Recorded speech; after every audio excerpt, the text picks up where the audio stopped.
Pablo Gustavo Díaz es uno de los analistas que durante este año hemos consultado recurrentemente y realmente nos ha hecho bien. Primero por el optimismo de que las cosas se iban a encaminar, sea cual sea el resultado, y la verdad que eso te da tranquilidad. Y hoy lo llamamos con un poco de angustia, con un poco de no sabemos qué va a pasar, y hoy los encuestadores pasan a ser nuestros gurúes, ¿no? ¿Cómo estás, Pablo? Bienvenido. ¿Qué tal? Muy buenas noches, Rodrigo. Un saludo a toda la audiencia.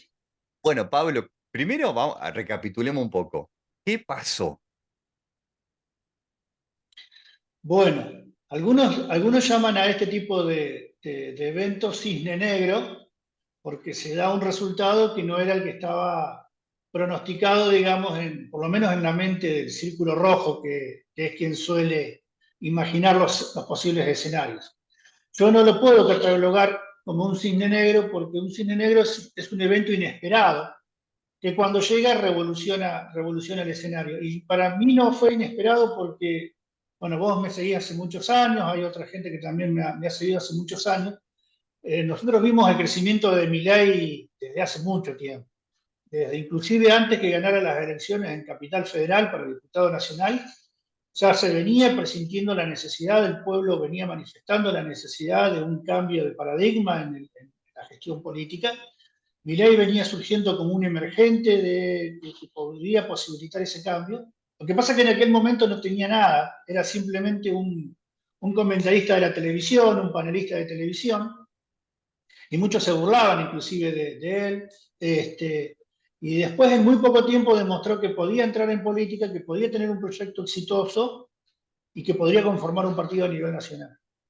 Y bueno, y lo que se dio fue justamente eso, ¿no? La gente visualizó esa posibilidad y le dio todo su apoyo y puso en él las esperanzas como para generar este cambio, ¿no? Yo siempre digo que el pueblo argentino venía muy dolido, muy angustiado, muy golpeado, fundamentalmente después de la pandemia también.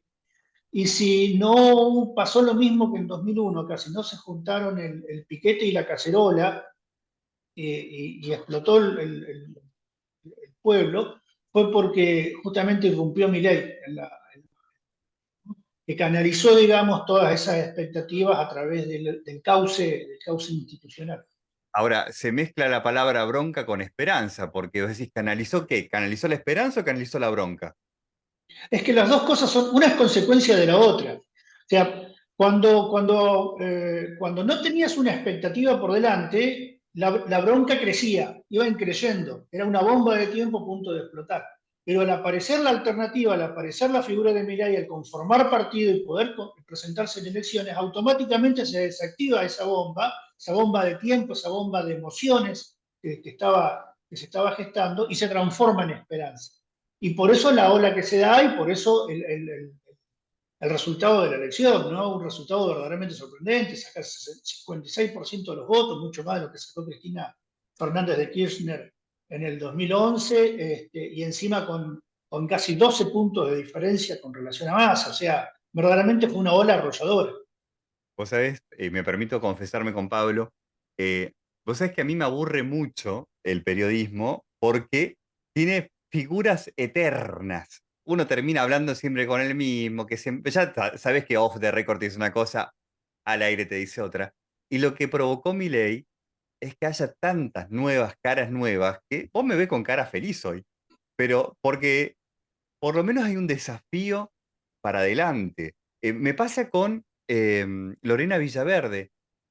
Hoy Lorena, una persona que hace 8 meses atrás estaba en su casa, hoy es prácticamente con quien Alberto Bereltinec, futuro gobernador de Río Negro nuevamente, tiene que interceder para hablar con Milei. O sea, esto no pasaba antes. No, por favor. No solamente no pasaba, sino que encuentra justamente en Orsay a toda esa vieja dirigencia política que no sabe cómo afrontar el futuro. Porque el cambio de paradigma es tan grande que verdaderamente cuesta todavía encontrar los canales, encontrar los puentes, visualizar el futuro que se viene. Pero bueno, pero y es importante lo que vos decís, porque este cambio lo produce la sociedad, no lo produce la política. Y ese es el gran. gran tema, ¿no? El gran desafío.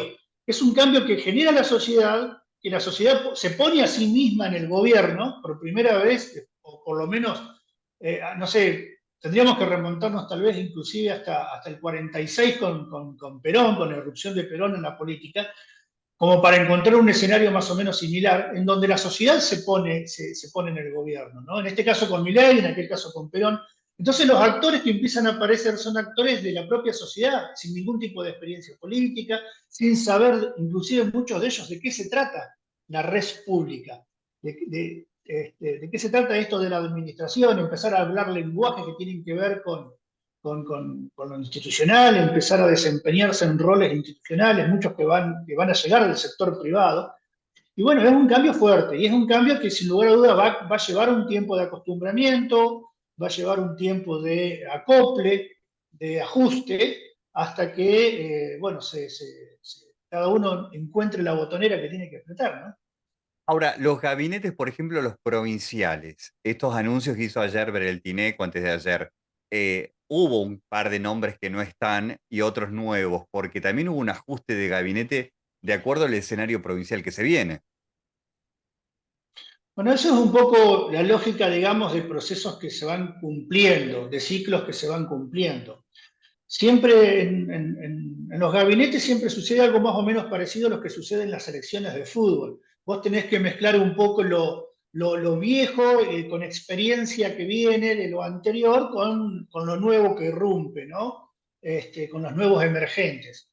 Y es un poco eso lo que se va viendo en el gabinete de Bretinec, donde mezcla algo de lo anterior, por ejemplo, el secretario de Obras Públicas que pasa a ser ministro de Obras Públicas, pero ya viene siendo secretario de Obras Públicas de hace 8 años atrás, con lo cual ya es un hombre experimentado, más que no es por primera vez que llega a ese mandato, con gente nueva, como decíamos, charlábamos recién la ministra de Educación, ¿no?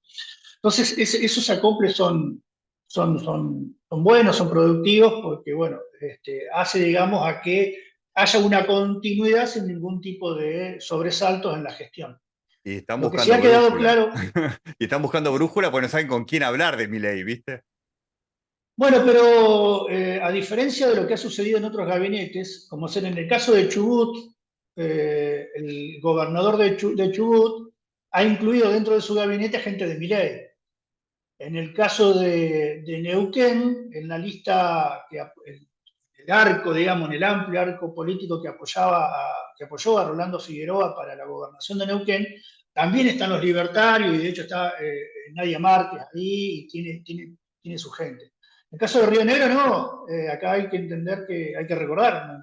Recordar que Juntos Somos Río Negro apostó muy fuertemente por el candidato Massa, por el partido oficial, y no tenía ningún tipo de referencia ni nadie en el sector de Milei, con lo cual, bueno, ahí sí van a tener que buscar interlocutores válidos, ¿no? Pero otro caso importante que también que llama la atención en el gabinete de Beltrínec es que no está reflejado en ese gabinete el GAP, el gran acuerdo provincial que hizo Juntos Somos Río Negro con el sector de la cámpora, digamos, del kirchnerismo peronista y la Unión Cívica Radical. Por lo menos en los 8 ministros, ¿no? O en los 10 principales cargos que son los 8 ministros y los 2 secretarios de Estado. Capaz que sí estén reflejados hacia abajo, en subsecretarías, en secretarías o en algunos entes autárquicos, pero no en el gabinete principal, que es netamente verde, netamente de Berlusconi. A vos y a mí que nos gusta la rosca legislativa, ¿cómo se terminaron armando los bloques? Lo escuchaba a Acevedo hablando, abriendo la puerta a un sector del bloque, pero que no está encaminado tanto con Juan Martín como puede ser Escabo, entre otros, ¿no? Cómo el bloque del ARI trata de abrir la puerta, por ejemplo, y cómo se van a conformar, si el radicalismo logrará tener un bloquecito aparte o irá conjuntos. Acá tenemos que ver dos cosas que son naturales en este tipo de procesos. La primera es el proceso de fragmentación que viene sufriendo la política desde hace mucho tiempo y que cuando se dan estas crisis como la que se dieron ahora, tan disruptivas de la llegada de un outsider político como Milei, manifiesta mucho más esa fragmentación, con lo cual aquellas viejas estructuras que venían muy forzadas, cuyas uniones eran muy forzadas, Juntos por el Cambio era una unión muy forzada, ya era un matrimonio de conveniencia muy forzado, donde vos ya te dabas cuenta que la gente del PRO no tenía nada que ver con la del AR y pensaban diametralmente opuestos, no los unía ningún afecto societatis ni que se le parezca. Lo mismo con el peronismo también estaba fuertemente fragmentado. Bueno, el Río Negro se había partido en 3, en 4, en 5 pedazos, cada uno con sus distintos grupos y bloques. Entonces, ese es un proceso, el de fragmentación. Con lo cual acá va a haber un fuerte proceso de fragmentación para después volver a haber un proceso de unión nuevamente, en donde esa unión que se geste a partir de acá en adelante va a ser una unión ya mucho más afectiva o por lo menos ideológica, va a tener una base por lo menos ideológica. Y por otro lado, un proceso también que si vos estás en la oposición, hoy al que esté en la oposición no le conviene estar unido, le conviene estar justamente fragmentado, le conviene estar disperso, le conviene tener mini bloques, porque así pueden negociar mejor con el poder. Porque nos guste o no nos guste, y más allá del cambio que produzca Milei en el gobierno, la política desde que la escribió Maquiavelo hace 500 años atrás a hoy, siempre es la misma.